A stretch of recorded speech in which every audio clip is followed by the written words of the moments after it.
Okay, this is a presentation on the topic Overview of English Literature. Early History of Britain. In 300 BC, there were Celts in Britain. So these are the original inhabitants of Britain from Iron Age. Iron Age is roughly from 800 BC to 100 AD. So 100 AD is when Romanization is complete. So they spoke Brythonic, Celtic language, and they had class structures. I mean, their society had class structures, and you can see many connections between the cultures of ancient Vedic India and the Celtic people. So maybe they did split from each other. So in 55 BC, um, Julius Caesar's expedition to Rome. So the Roman conquest of Britain is a gradual process. Since then, that is from 55 and 54 BC, Romans has diplomatic and trade links with Britain. In 43 AD, Romans invade Britain and Britain becomes Britannia. Then the barbarian invasions at the end of the 4th century AD comes, and you see that the Roman rule ends in Britain. That's in 410 AD. In AD, around AD 400, Christian monks settle in Britain and Christianity starts to spread. Okay, then yes, AD 1066, that's a big event. We'll come to that, Norman invasion. The medieval period starts from 455 AD and it's still for 1485 AD. So this period you can see it as, can categorize into two different periods. The first one is Old English period or the Anglo Saxon period, and that's from 428 to 1066. The so-called Dark Ages, that is 455 AD to 799 AD, occur when Rome falls and barbarian tribes move into Europe. Ostrogoths, Lombards and Goths settle in the ruins of Europe, and the Anglo-Saxons and Jutes migrate to Britain, displacing Celts into Scotland, Ireland and Wales. Early English poems such as Beowulf, the Seafarer, Wanderer originate sometime in the Anglo-Saxon period.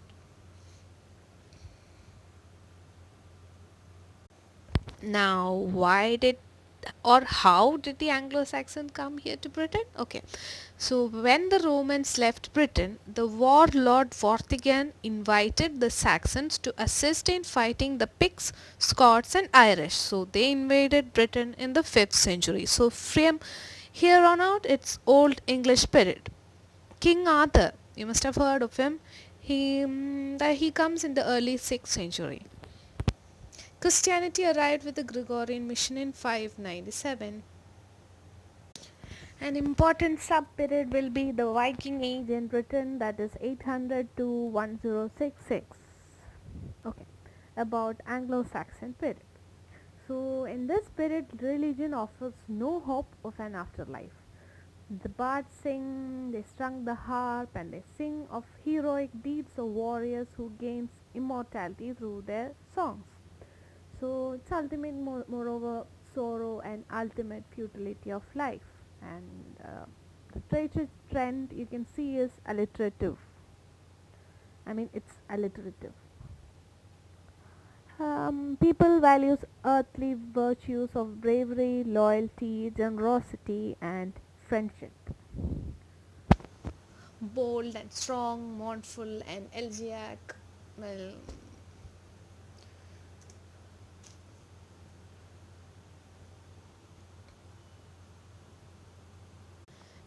the first great work of English national, that is Beowulf, and it was written probably in the 7th century.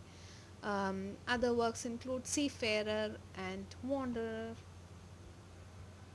Well, Middle English period. Okay, in 1066, Norman French armies invade and conquer England under William I. This marks the end of the Anglo Saxon hierarchy and the emergence of the 12th century Renaissance.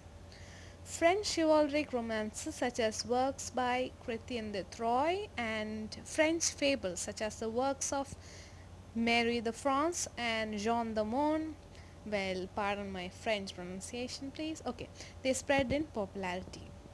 And Abelard and other humanists produced great scholastic and theological works. So French replaces English as the language of the ruling class. Now you know why we have so many French sounding words. I mean, not sounding words. Many, English has borrowed words from many languages. So now you know about the French connection.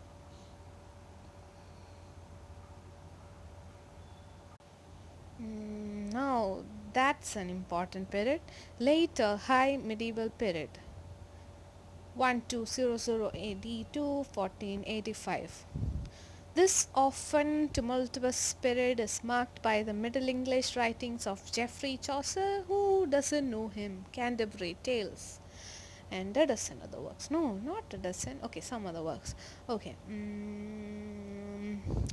The Parliament of Fowls. Well, you know him. Okay. The Gawain or Pearl Poet. Of course, his name is Pearl Poet, but he wrote Pearl, Sir Gawain and the Green Knight. His name nobody knows. So we have named him Pearl Poet. Okay. The Wakefield Master, William Langland. Other writers include Italian and French authors like Boccaccio, Petrarch, Dante, and Christine de Pizan. So first book to be printed in English is The Recueil of the History of Troy, 1471. We have all heard of this, the Renaissance and Reformation. Okay. The Renaissance takes place in the late 15th, 16th and early 17th century in Britain, but somewhat earlier in Italy and southern Europe, somewhat later in northern Europe. Okay. How did Renaissance happen? Okay, let's have a look at that. Byzantium refers to the Roman Empire during the Middle Ages, now Romanian. Okay, Eastern Roman Empire. So Constantinople is the capital of this Byzantine Empire, and it was established by the first Christian Roman Emperor Constantine I in 4th century AD, and it lasts a millennium. So it's the most powerful economic, cultural and military center in Europe. And this Byzantine and Ottoman Empire they do not like each other. So since 12th century. In 1453, Muhammad II defeats Constantine XI and Romans loses all of its territories. That's the fall of Constantinople. So this Byzantine Empire used to protect Western Europe from Muslim expansion. So they also preserved the literary works and scientific knowledge of ancient Greece and Rome. So imagine. So they were just not burned or lost. So these Greek texts were brought from Constantinople and copyists copied them, multiplied them. And libraries were founded, schools for the study of Greek and Latin were opened, and a number of Greek humanists moved from Byzantium to Italy. And in 1462, the Platonic Academy was opened in Florence. So what happens when this classical study is reinitiated? Okay. Broad learning and humanism, and this movement starts spreading to Germany, Poland, France and to other northern countries. And these created men like Thomas More, Erasmus and Copernicus. It was not a mere revival of classical studies, it was felt in every aspect of life. In philosophy, this formal methods of scholasticism was replaced by intellectual freedom. So, great discoveries of Copernicus, Galileo, Kepler, and Newton, all the Renaissance led to that. In architecture, there was a revival of classical style. Mm, in painting, Raphael, Leonardo, Bellini, Michelangelo. And you can see that in the revolt of Martin Luther. I'm going on and on. What else is important? Philosophers were curious about nature of human knowledge.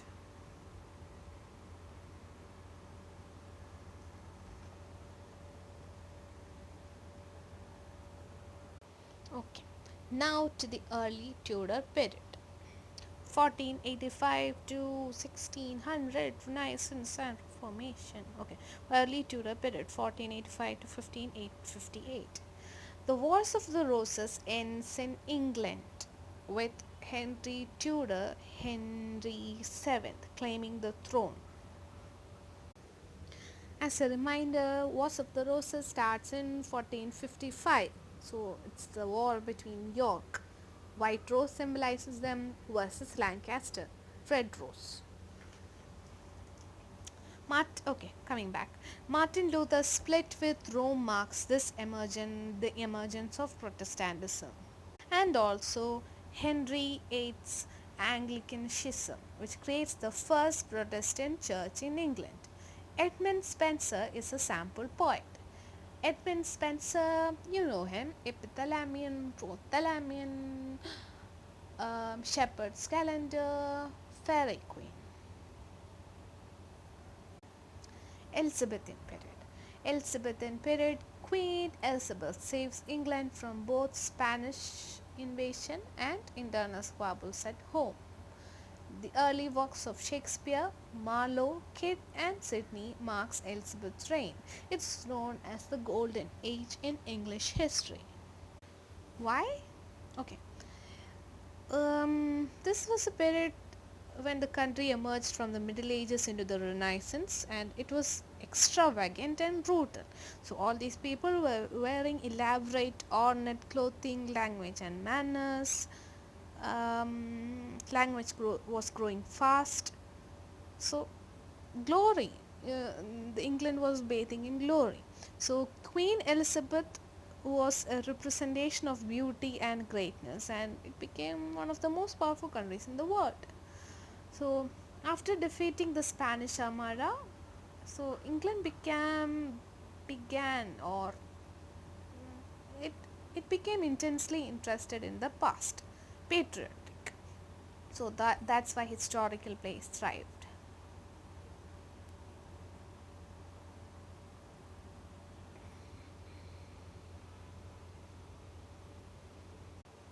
Stage became increasingly commercialized. Then only members of the royal family were allowed to patronize artists. Now comes Jacobian period. So Stuart dynasty begins with James I.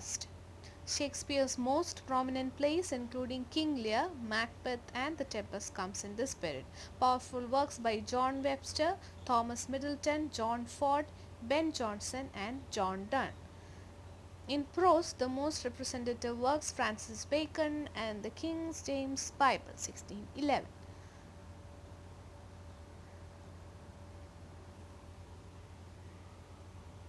This was a period of era of social and philosophical transition.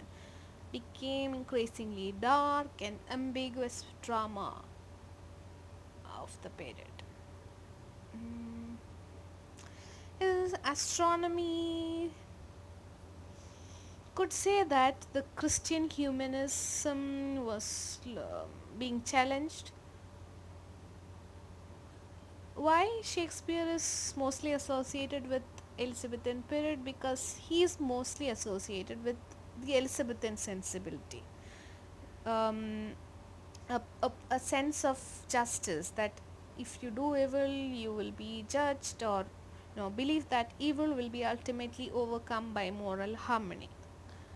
But in Jacobians like Webster and Middle, you can see that they depart from the sense of moral order, and they depict corruption and violence, and they do not suggest that you suggest a divine retribution. They do not say that evil will be judged, or they do not say that good will have the ultimate triumph. You can see that kind of materialism is spread, and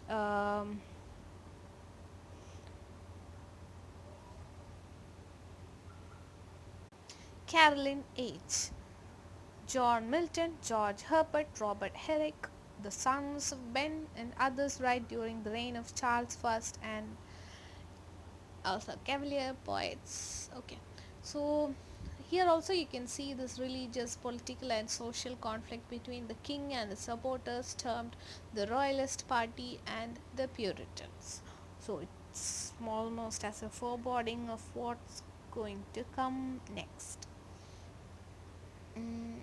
John Milton writes in this period, why is the growing unrest? Um, we saw that during Elizabethan times there was a sense of patriotic unity. She did not act decisively against the Catholics who remained in England, but she left no heirs. Now comes before Caroline, Jacobian James I.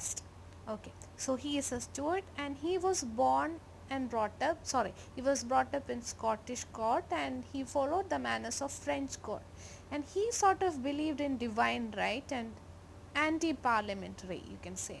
So extravagance, private decisions, and oppressed Catholics and Puritans. So the Puritans fled to America. They are known as the Pilgrim Fathers, of course. Okay. So the middle class is becoming more wealthy. As you can see, England is expanding its trade and everything. So the growing middle class, they are becoming wealthier, and they have colonies in North America. They have their land in other countries. And Charles I comes, and he has this anti-Puritan sentiment, and he had a Catholic queen, Henrietta Maria. So he had his favorites, and Parliament opposed Charles, and he rules without Parliament for 11 years. So there comes the Civil War, 1642 to 46, 48 to 54. So this, as we talked before, Renaissance and Reformation. So people started thinking for themselves. They, as supported by Thomas Hobbes, this divine right theory of kings started. There was a trend. They started thinking against it. You can see this kind of thought in Shakespeare's plays also. I'm not saying it's outrightly portrayed.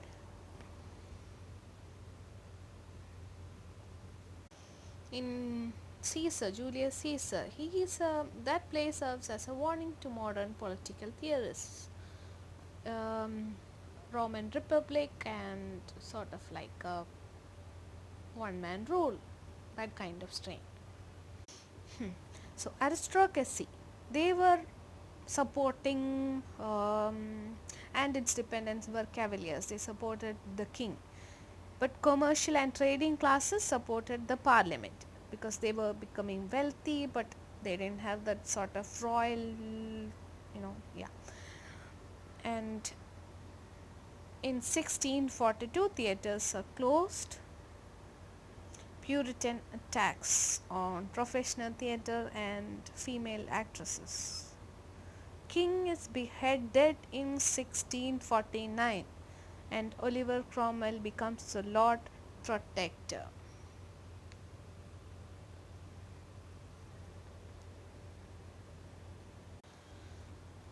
John Milton continues to write in Commonwealth period. We also find writers like Andrew Marvell and Sir Thomas Browne. Okay, If you see his later Andrew Marvell's after Restoration, if you see the later bitter and satiric mood, you can say that Andrew Marvell was happy in the Commonwealth period. I call this period the strictest period. That doesn't make sense. The Enlightenment.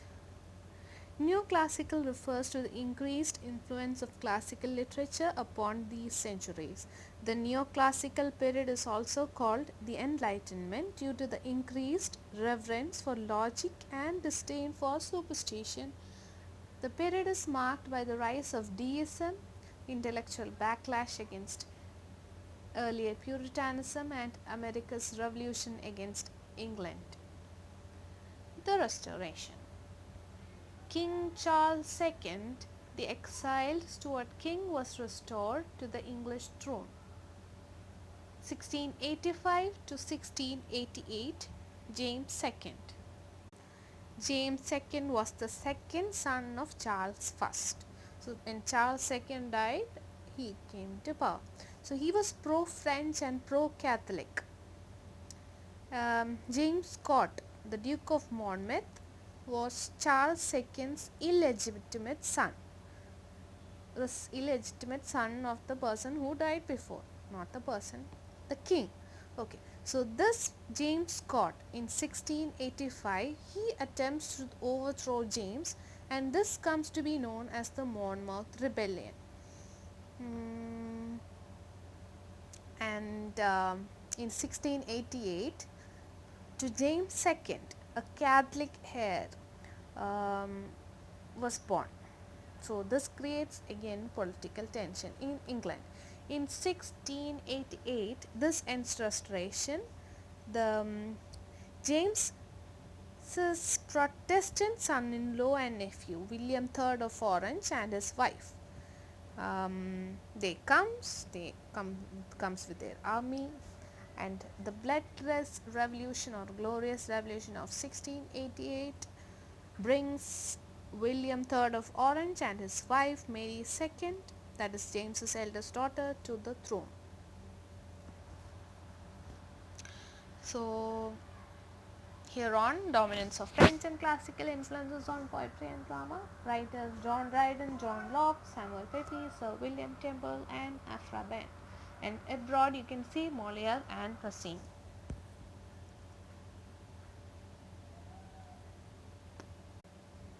The Augustine Age, 1700 to 1750.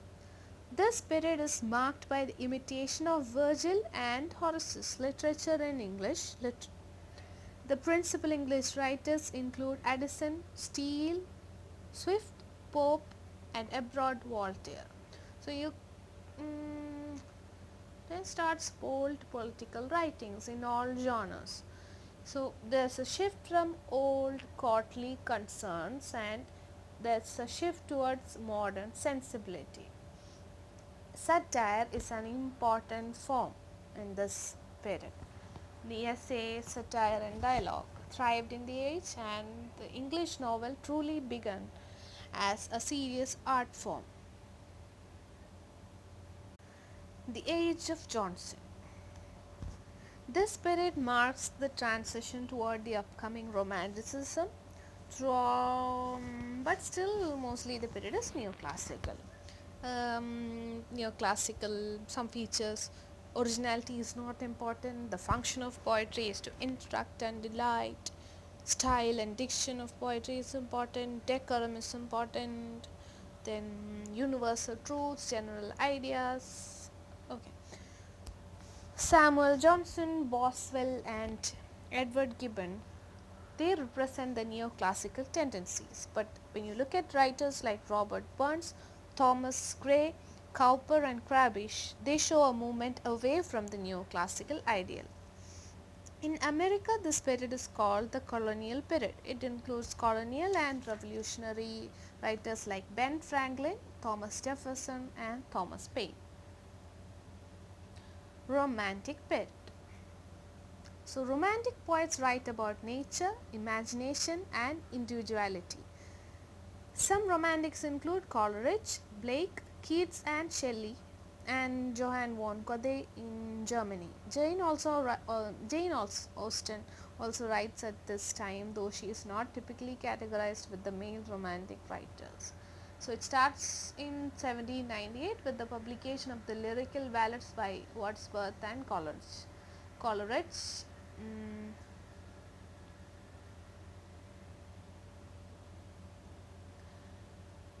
some common features of Romanticism: individuality, democracy, personal freedom. Second, spiritual and supernatural elements. Third, they see nature as a teacher. Fourth, they have an interest in past history, ancient Greek and Roman elements. Fifth, they celebrate the simple life or the rustic life. Sixth, interest in folk traditions. Eighth, use of common language. But you can see that Wordsworth later disagrees on this, at least in his writings. Ninth, use of common subjects. 10th, one-sided opinionated. 11th, idealized women. 12th, frequent use of personification. 13th, examination of the poet's inner feelings. Prose writers Charles Lamb, Thomas de Quincey. In America, this period is mirrored in the transcendental period from 1830 to 50, overlapping with the Romantic and Victorian and Gothic writings. The Transcendentalists include Emerson and Thoreau.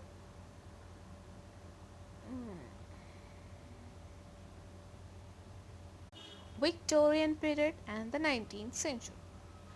Writing during the period of Queen Victoria's reign includes sentimental novels. British writers include Elizabeth Browning, Alfred Lord Tennyson, Matthew Arnold, Robert Browning, Charles Dickens and Bronte sisters. The Pre-Raphaelites like William Morris and Rossetti's idealize and long for the morality of the medieval period. The end of the Victorian period is marked by intellectual movements of aestheticism and decadence in the writings of Oscar Wilde and Walter Pater. The poem Dover Beach by Matthew Arnold truly captures the turmoil of the Victorian age. The Reform Bill of 1832 gave the middle class the political power it needed to consolidate and to hold the power it already had. But when the commerce burgeoned and the middle class, the condition of the middle class improved, the lower classes were thrown off their land and lived more wretchedly. So the social change was so swift and brutal that intellectual couldn't had to deal with this in some way.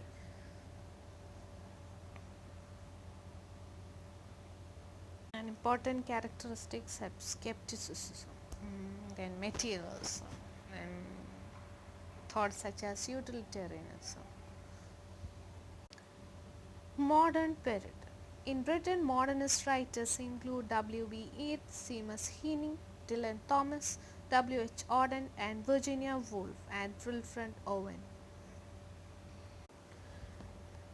In the increasing industrialization, globalization, new technology, the horrors of war, especially World War I, these made people question the future of humanity, what was becoming of the world. So writers turned to modernist sentiments, and not like Romantic period which focused on nature and being. Modernist fiction, they started speaking of the inner self and consciousness. They saw this decline of civilization and they had this nostalgia for the past that was lost. So they saw this alienation, loneliness,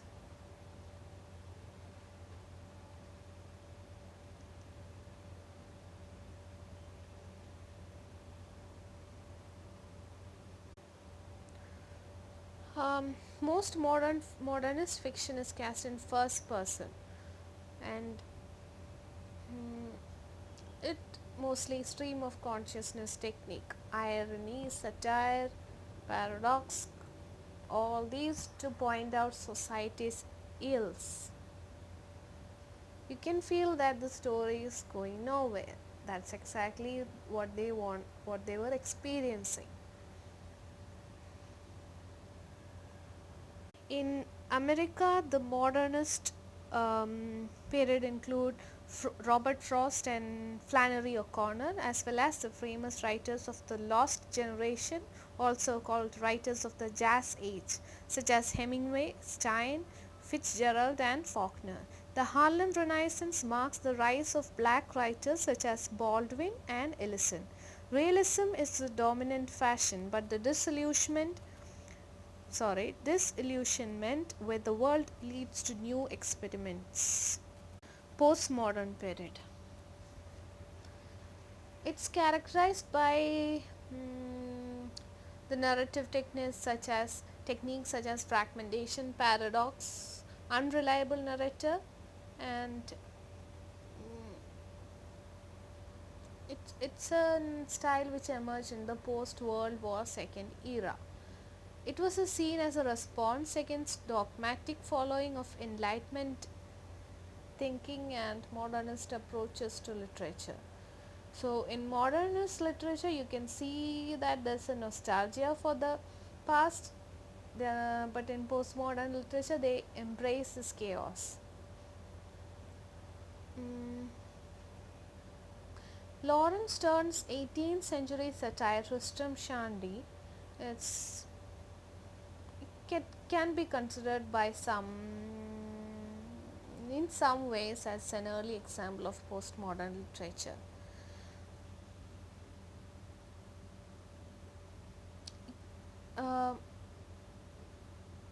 It does not have a neatly tied up beginning, ending, or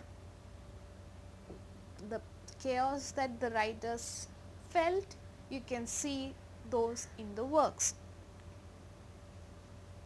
T.S. Eliot, Wasteland, that's the famous work. Morrison, Shaw, Stoppard, Beckett, Faust, Calvino, Ginsberg, Pynchon experiment with metafiction and fragmented poetry. Multiculturalism leads to increasing canonization of non-Caucasian writers such as Langston Hughes, Sandra Cisneros, Zora Neale Hurston, magic neorealists such as Gabriel Garcia Marquez, Louis Bourges, Alejo Carpenter, Günter Grass, and Salman Rushdie flourished with surrealistic writings embroidered in the conventions of realism. That's it. I hope that was a quick overview of English literature. Thank you. Yeah, that's it. Thank you. Okay, this is a presentation on the topic of